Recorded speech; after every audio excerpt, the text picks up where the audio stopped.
I'm the CEO of Idera Pharmaceuticals. Idera is a pharmaceutical biotech company focused on developing and discovering compounds, drugs for both rare diseases and rare cancer indications.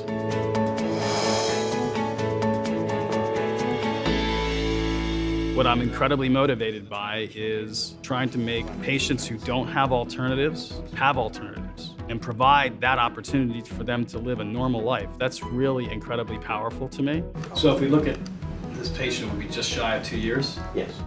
Since I graduated from Rider in 1985, I've had 3 jobs in my professional life. Started out in public accounting with KPMG, spent about 10 years there, went to become the CFO of Pharma Incorporated, which was an early stage biotechnology company. I became CEO for the last 6 years before the company was sold to Shire Pharmaceuticals. And for the last 3.5 years, I've been with Idera Pharmaceuticals.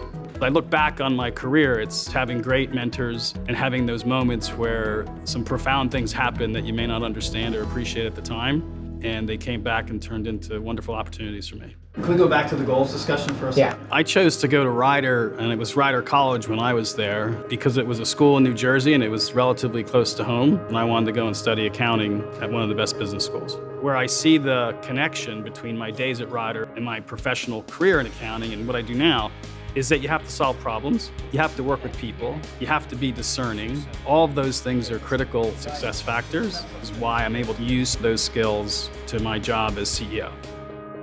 Giving back to young people is important. I've had the privilege of going back to go talk to students that are in the business school, share my journey, share my story, with the hope of giving kids a vision for what's possible for them in career paths from an adult who's not your parent, frankly. One of my fondest memories of Rider was when Jerry Garcia came to Rider, back in the old alumni gym, well before the Starbucks was on campus. I was like 2 rows away from Jerry Garcia, and being a huge fan of the Grateful Dead, that was a very big deal for me back then.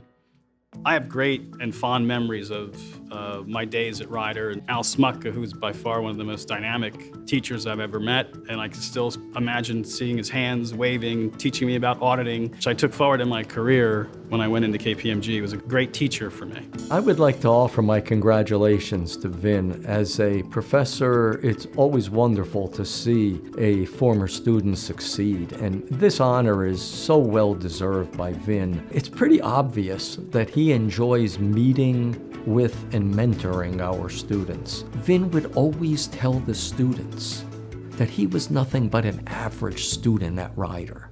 I went back to my records from the fall of 1984. That's what I have right here.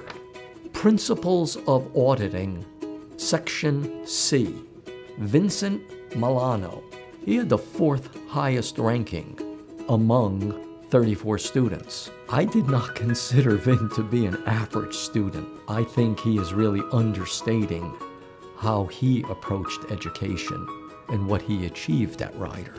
The number one reason I'm grateful to Rider is that's where I met my wife, Christy, and she's the mother of my beautiful children. And I'm also grateful because I think the things that I learned there, the ability to solve problems, think through critical issues, the professors challenged me to be the best that I could be. They gave me a chance to let me be who I was. I believe Rider's an outstanding academic institution that's helped me be successful in my career. And I didn't have to go to an Ivy League school to be able to garner that.